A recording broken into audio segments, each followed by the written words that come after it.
प्यारे बच्चों नमस्कार। आज हम आंकड़ों का प्रबंधन इसमें आगे बढ़ेंगे। 12 मात्रा बंटन सारणी निकालना यानी कि अवर्गीकृत आंकड़ों को वर्गीकृत आंकड़ों में बदलना। वर्गीकृत आंकड़े और अवर्गीकृत आंकड़े जो यथा प्राप्त आंकड़े हैं, जिस रूप में हमें प्राप्त हुए हैं वो उसी रूप में लिखे गए हैं, वो है अवर्गीकृत आंकड़े। और वर्गीकृत आंकड़े हैं उनको हम वर्ग में बांट दे यानी कि ग्रुप में बांट दे, जिससे कि जो हमें उन आंकड़ों से जो जानकारी चाहिए या सूचना जो हमें चाहिए वो बड़ी आसानी से प्राप्त हो जाए।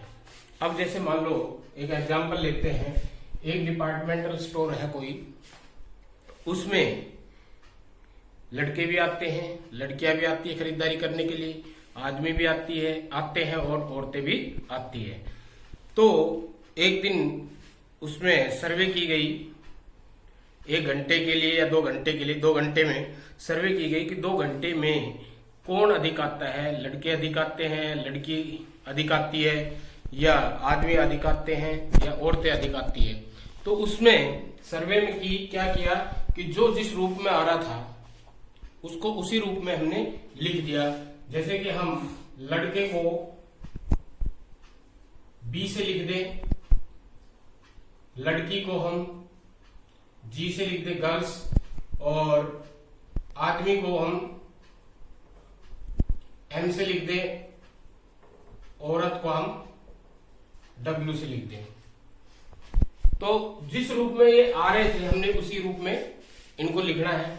जैसे पहला कोई व्यक्ति आया डब्ल्यू, फिर एम, फिर डब्ल्यू, फिर बी, फिर जी, फिर डब्ल्यू, फिर एम, फिर जी, फिर डब्ल्यू, फिर बी, फिर एम, फिर जी, फिर एम, फिर डब्ल्यू, फिर एम, फिर बी, जी, डब्ल्यू, एम, बी, जी, डब्ल्यू, एम, बी, जी, एम, एम, जी, डब्ल्यू। इस तरह से ये कितने हो गए? 1 2 3 4 5 6 7 8 9 10 11 12 13 14 15 16 17 18 19 20 21 22 23 24 25 26 27 28 29 और 30 31 32 33 34 35 36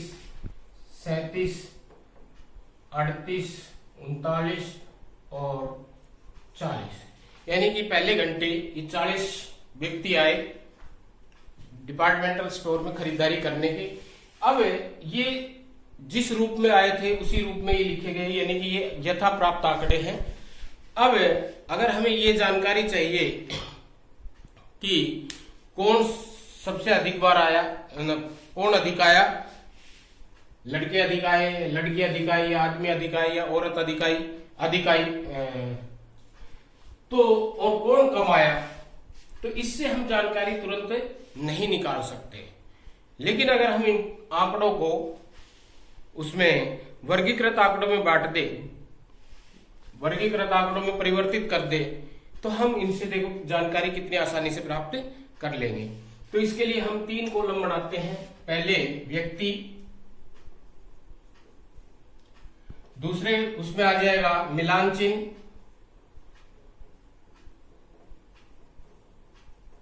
और तीसरे में बारंबारता या संख्या, बारंबारता। ये W है, ये M, ये G।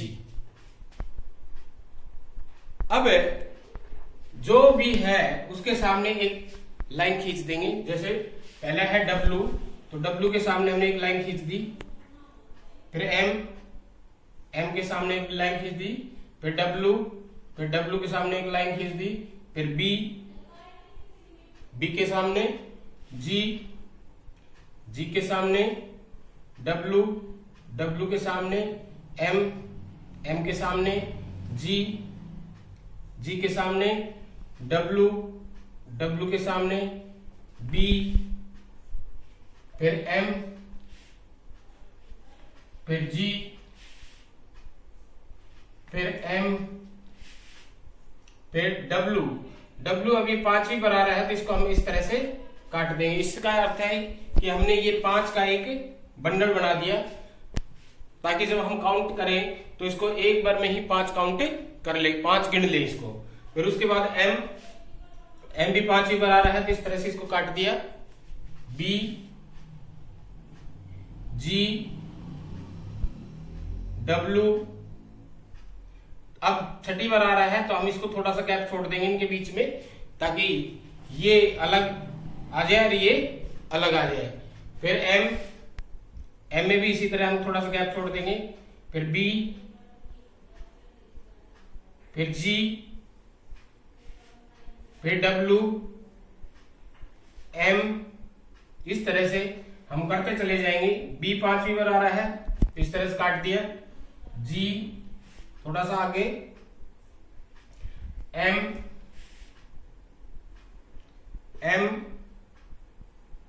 g, w, m, फिर 5वीं बार आ रहा है तो फिर हमने इसके तरह काट दिया इसको। b, m, w, m, b,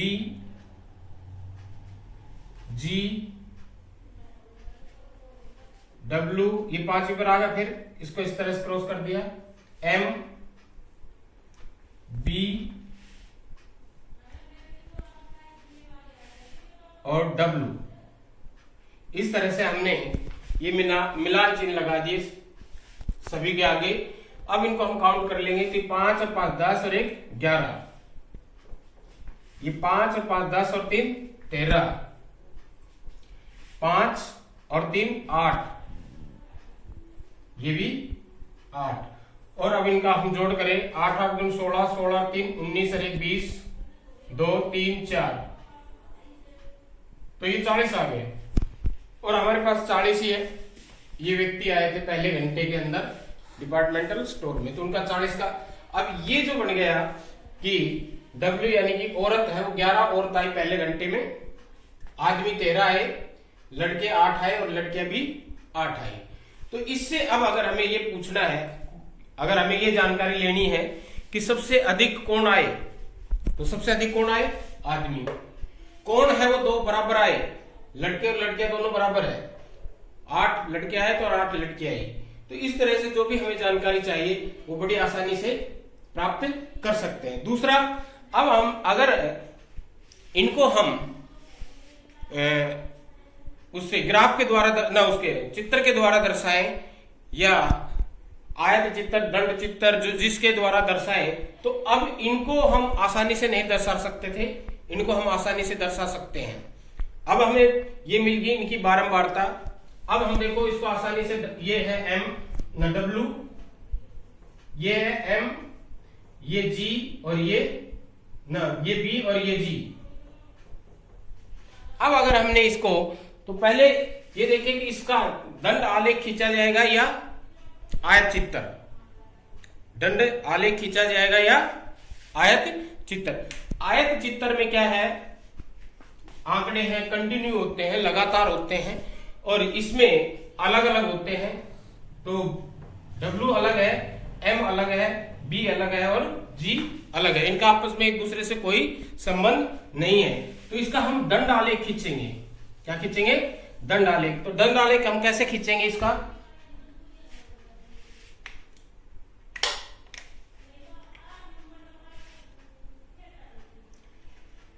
एक हम ये क्षैतिज रेखा खींच लेंगे,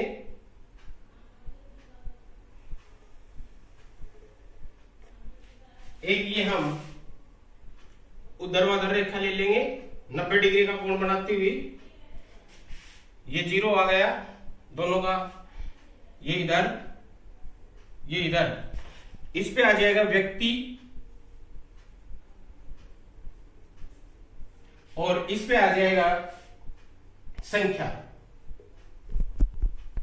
व्यक्तियों की संख्या। अब हमारे ये है 11, 13, 8, 8, सबसे बड़ी 13 है।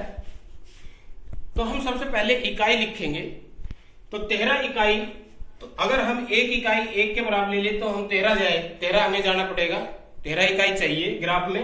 कितनी इकाई चाहिए? 13। अगर ग्राफ में 13 नहीं है तो हमें थोड़ी सी मुश्किल होगी, तो इसलिए अगर हम ये ले ले इकाई 1 वर्ग बराबर 2 इकाई, सबसे पहले हमने इकाई लेनी पड़ेगी। 1 वर्ग बराबर है 2 इकाई, तो इस पे हम निशान लगा लेंगे।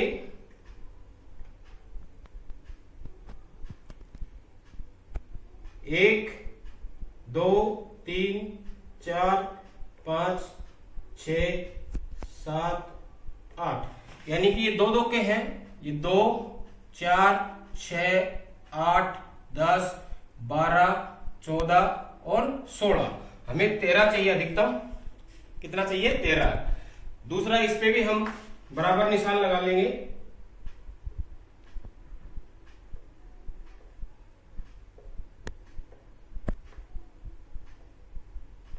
ये इस तरह से बराबर निशान लगा देंगे इस पे।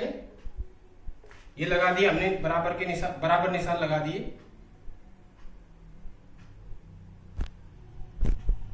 पहला है W 11 है। W कितना है? 11। 11 है 10 और 12 का आधा होगा। ये 10 और 12 का आधा कितना होगा? 11। दूसरा है 13। 13 12 और 14 का आधा होगा, ये होगा 13। ये होगा 13। अब हमने पहला एक इकाई को हम छोड़ देंगे नीचे, दूसरी इकाई को 11 तक ले जाएंगे। ये 11 है, ये 11 है, तो यहां तक हमें जाना है।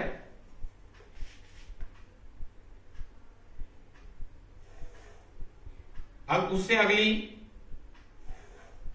ये एक दंड हो गया, इसकी हाइट है, ये इसकी ऊंचाई बोली जाती है।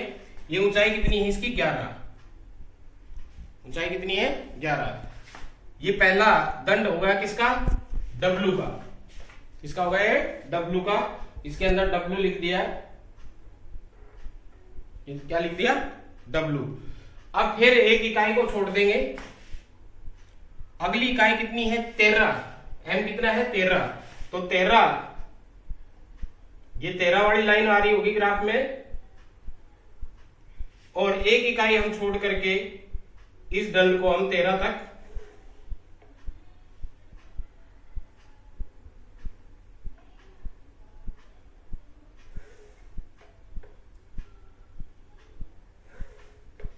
ये 13 तक हो गया। तो इसकी ऊंचाई है वो कितनी है? 13। इसकी ऊंचाई कितनी है? 13। उसके बाद ये क्या आ गया? M। क्या आ गया? M। उससे आगे फिर हम एक इकाई को छोड़ देंगे। अगला है B। B कितना है? 8। ये 8 है। एक इकाई को छोड़ दिया।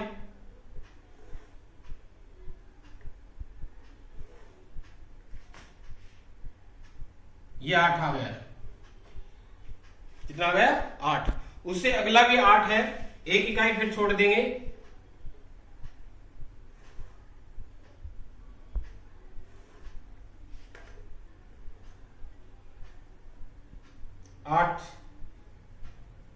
ये 8 हमने ले लिया। तो ये है B और ये है G। इस तरह से हमने ये दंड आलेख खींच दिया। ये इकाई लिखनी जरूरी है, इकाई लिखनी जरूरी है। तो ये एग्जाम्पल है। इस तरह से हम पहले जो अवर्गीकृत आंकड़े हैं उनको हम वर्गीकृत आंकड़ों में बदलते हैं, और फिर उनका हम दंड आलेख या आयत चित्र जो भी हमने खींचना है वो खींच सकते हैं। क्योंकि अब ये जो है अवर्गीकृत आंकड़े हैं, इनसे हम इस दंड आलेख को नहीं खींच सकते हैं। तो दंड और आयत चित्र खींचने के लिए पहले हमने अवर्गीकृत आंकड़ों को वर्गीकृत आंकड़ों में बदलना होगा। तो ये तो था वो अवर्गीकृत आंकड़े जिनका हम दंड आलेख खींचते हैं। अब एक एग्जाम्पल हम लेते हैं ऐसे आंकड़ों का जिनका हम आयत चित्र खींचेंगे, जिसका हम क्या खींचेंगे, आयत चित्र।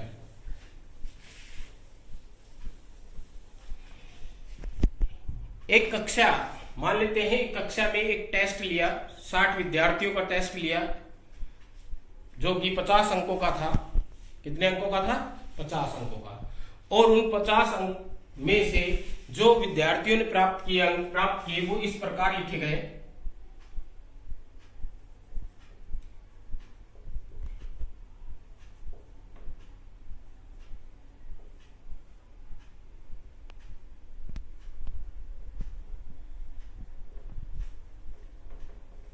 इस तरह से लिखे गए कि जिसने जितने प्राप्त किए उसी हिसाब से हमने लिख लिए।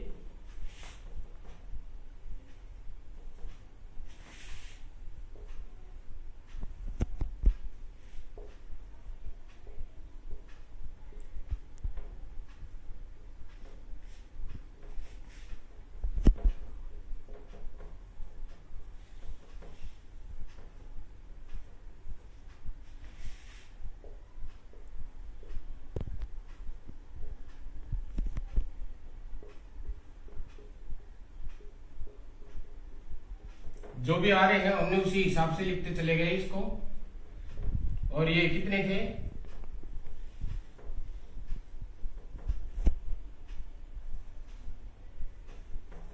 1 2 3 4 5 6 7 8 9 10 11 12 13 14 15 16 17 18 19 20 21 22 23 24 25 26 27 28 29 30 31 32 33 34 35 36 37 38 39 40 हो गए।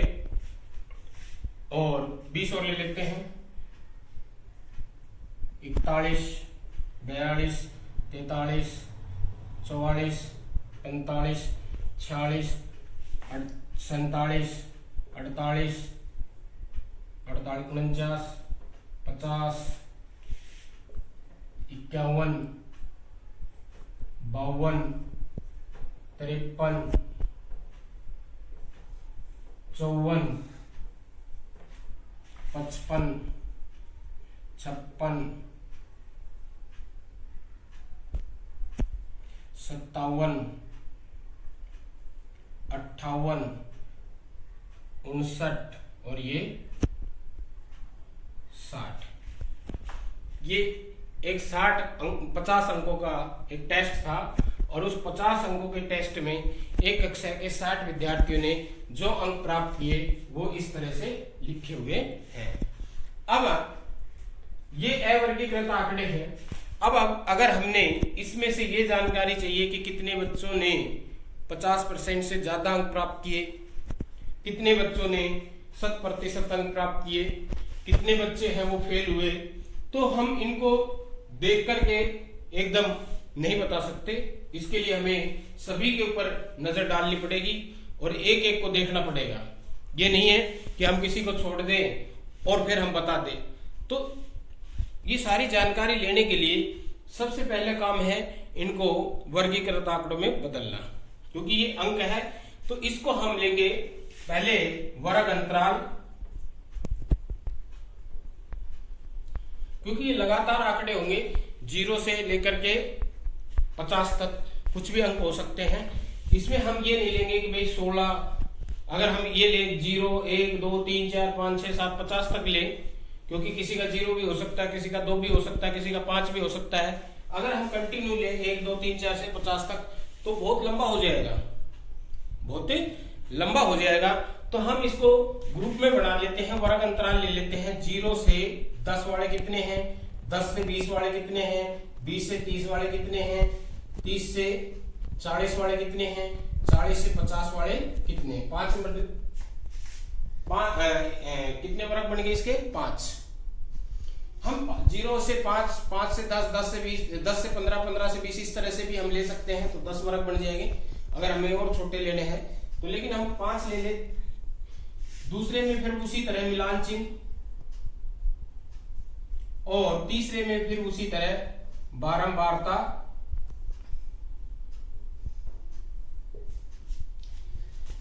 वर्ग अंतराल में ये अंक है।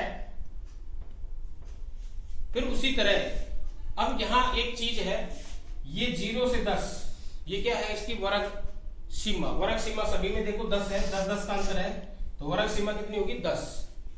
वर्ग सीमा कितनी होगी 10। और जो ये पहला है ये लोअर लिमिट, निचली सीमा, इस वर्ग अंतराल की निचली सीमा है, और ये इस वर्ग अंतराल की ऊपरी सीमा है। ये इस वर्ग अंतराल की कौन सी है, ऊपरी सीमा। ये निचली सीमा और ये ऊपरी सीमा, और ये दोनों का अंतर जो है वो है वर्ग अंतराल की सीमा। और इसका अगर हमने परिसर निकालना है तो परिसर क्या होगा, जो इसकी सबसे पहली जो वर्ग अंतराल है उसकी जो लोअर लिमिट है, और सबसे लास्ट का जो वर्ग अंतराल है उसकी जो अपर लिमिट है, इनका अंतर है, ये परिसर होगा। तो अब इसमें हमने एक चीज और देख रहे हैं कि ये 10 है, ये 10 है, ये 20 है, ये 20 है, 30, 30, ये नहीं कि ये दो बार आ रहे हैं, 10, 20, 30, 40, 50, ये दो बार, 10, 20, 30 और 40, ये दो बार आ रहे हैं। तो हम 10 को इसमें काउंट करें या इसमें काउंट करें, ये समस्या है कि 10 को हम इसमें काउंट करेंगे या इसमें लेंगे, 20 को इसमें लेंगे या इसमें, 30 को इसमें लेंगे या इसमें, 40 को इसमें लेंगे या इसमें। तो ये एक समस्या है। तो इसके लिए क्या है कि हमने जो 10 को लेना है वो उसमें लेना है जिसकी वो लोअर लिमिट है, यानी कि 10 को हमने इसमें काउंट नहीं करना, 10 को इसमें काउंट करना है, 20 को इसमें काउंट करना है, 30 को इसमें काउंट करना है, 40 को इसमें काउंट करना है। तो अब लगाते हैं 45 किसमें आता है, इसमें, तो इसके सामने हमने लाइन खींच दी। 34 इसके अंदर, 32 इसी में, 48 इसमें, 47 भी इसी में आता है, 18 10 से 20 वाले में, 25 20 से 30 वाले में, 36 30 से 40 वाले में, 38 30 से 40 वाले में, 39 30 से 40 वाले में। पांचवी बार आ रहा है तो इसको हमने कट कर दिया, पांचवी बार। 42 40 से 50 वाले में, 43 ये भी 40 से 50 वाले में, तो इसको भी हमने पांचवी बार आ रहा है कट कर दिया।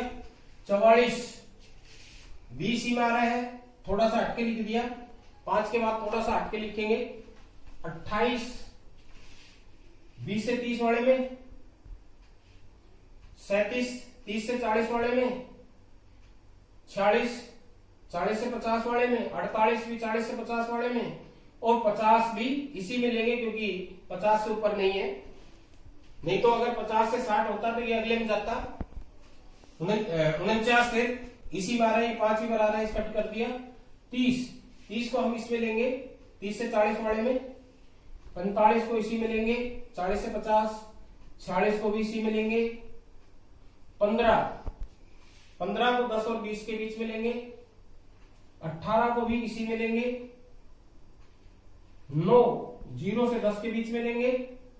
8 को भी 0 से 10, 7 को भी 0 से 10, 14 10 से 20, 16 भी इसी में आ गए, पांचवी बार आ रहा है तो कट कर दिया हमने।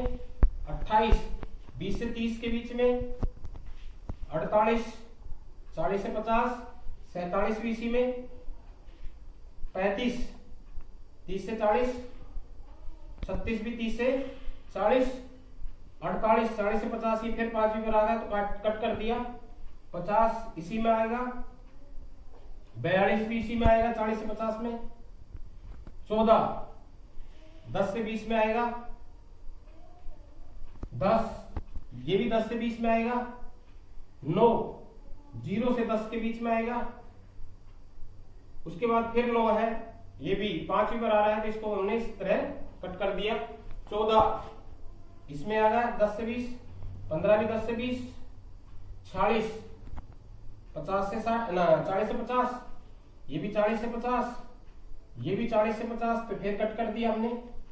ये भी 40 से 50, ये 30 से 40, इस तरह से कट कर दिया। 31 ये भी 30 से 40, ये भी 30 से 40, ये 18 है, ये 10 से 20, ये पांचवी बार आ गया फिर कट कर दिया हमने। 7 10 0 से 10, 42 40 से 50, 45 40 से 50, 46 40 से 50, 19 10 से 20, 38 36 20 में 30 से 40 में आ गया, 28 20 से 30 और 27 ये भी 20 से 30 से 5 गिराना कट कर दिया। इस तरह से हमने ये टैली मार्क लगा दिए। अब इनको गिन लेते हैं। 5 और 1 कितने हो गए 6, 5 और 5 10 और 1 कितने हो गए 11, 5 ये होगा 5 और 5 10 और 4 14, 5 10 15 20 20 और 4 24। काउंट कर लेंगे इनको। 4 और 4 8 और 5 13 14 14 6 20, 2 और 2 4 और 1 5 और 1 6, पूरे हो गए 60। अब देखो, अब हम आसानी से बता सकते हैं कि कितने विद्यार्थी ऐसे हैं जिनको 0 से 10 के बीच मार्क्स मिले, वो है 6। कितने विद्यार्थी जिनका 10 से 20 11, कितने विद्यार्थी 20 से 30 5, 30 से 40 14 और 40 से 50 24। तो ये हमारा क्या है, वर्गीकृत रूप हो गया आंकड़ों का।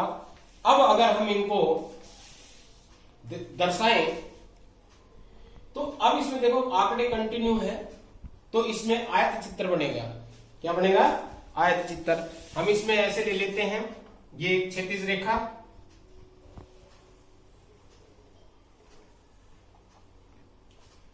और ये होगी इसकी ऊर्ध्वाधर रेखा,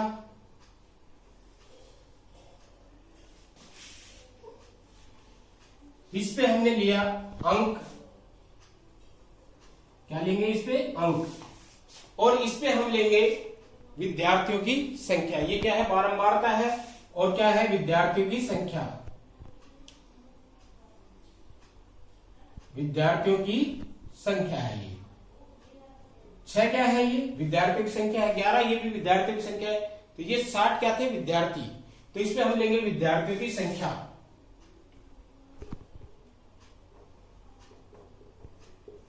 विद्यार्थियों की संख्या। अब हम लेते हैं इकाई। इकाई हमने वही लेनी है इसमें, जैसे यहां विद्यार्थियों की संख्या में 24 है अधिकतम। कितना है, 24। 2 का ले तो हमें कितनी चाहिएगी, 12। कितनी इकाई चाहिए, 24 है, 24 का आधा कर देंगे तो 12 इकाई चाहिए। तो हम 2 का ले लेते हैं। चलो, एक वर्ग, एक बड़ा वर्ग, एक बड़ा वर्ग बराबर है 2 इकाई। ये इस पे है, इस पे हम 10-10 की लेंगे इकाई, क्योंकि 10-10 का है ये डिफरेंस, वर्ग अंतराल 10-10 का है। तो इस पे हमने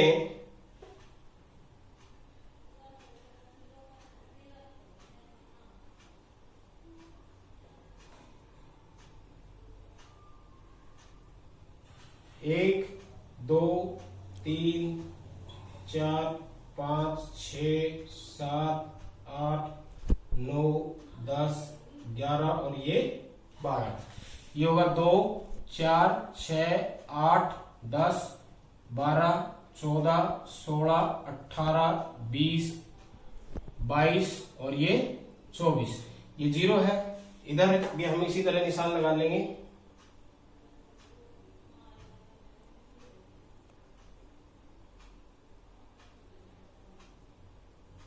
इधर ये 10-10 का है, 0 से 10 है, 10 से 20, 20 से 30, 40 50 60 और ये 70। हमें 50 तक ही चाहिए। तो हमें 0 से 10, ये इकाई होगी 0 से 10। कितना है 0 से 10, 6 हमने लेना है 0 से 10। तो ये 6 इसकी हाइट होगी।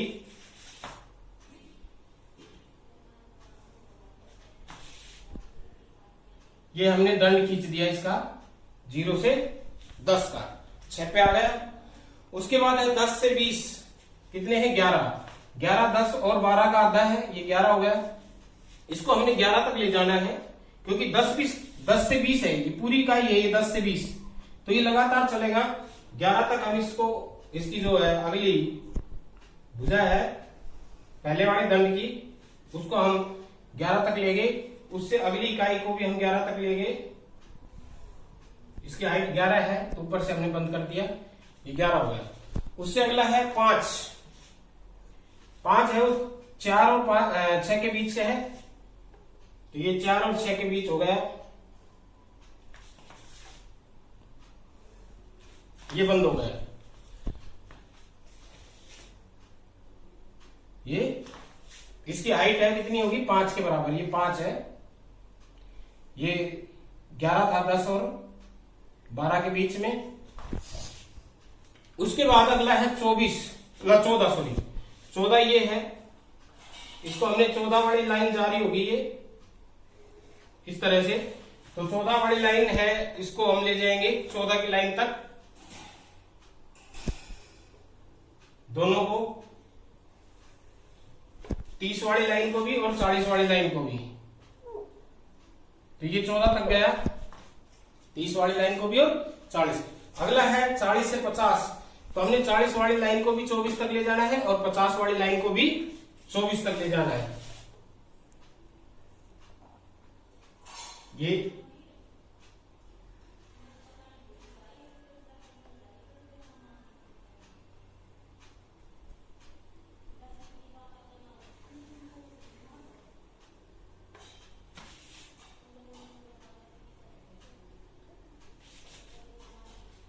तो इस तरह से ये क्या बन गया, आयत चित्र। इसमें सारे दंड है वो लगातार है, एक दूसरे से सटे हुए हैं, क्योंकि ये 0 से 10 है, तो 0 ये है, एक साइड इसकी जो दंड की है, एक भुजा 0 पे होगी, एक 10 पे होगी, ये 10 से 20 है, तो अगले दंड जो अगला दंड है उसकी एक भुजा 10 पे होगी, एक भुजा किस पे होगी, 20 पे। इसी तरह अगले की 20 पे और 30 पे, उससे अगले 30 40, उससे अगले 40 50। तो इस तरह से हमने ये आयत चित्र खींच दिया। तो आज के लिए इतना ही, धन्यवाद।